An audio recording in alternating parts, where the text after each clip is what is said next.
Some people might not know that he's actually a playwright too, so tell us what you've been working on this summer. I've been working for the last couple of years with Southern Rep Theater.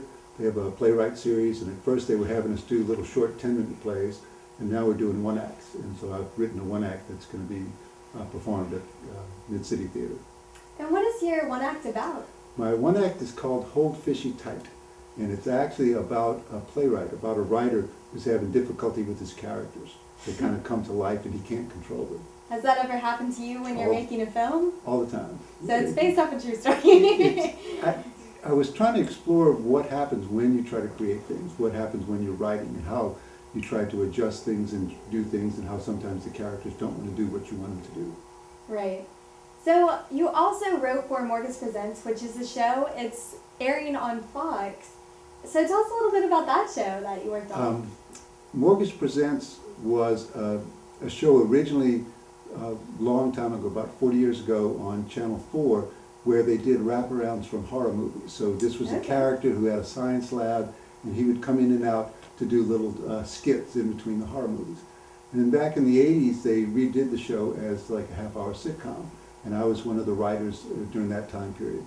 So we wrote 52 episodes of shows. So we were writing one show this week, and then it would get recorded in the next week, and then it would air about 2 weeks after that.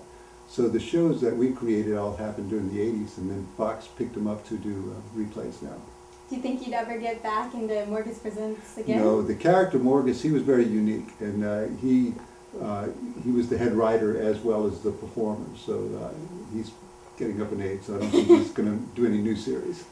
Well, I know you are known for off-camera work and also playwriting, but have you ever been on camera? I've been an extra a couple of times. I was an extra in Interview with the Vampire and The Pelican Brief and a couple of movies where I just wanted to see what it was like on that other side. And did you meet anyone famous while you were there?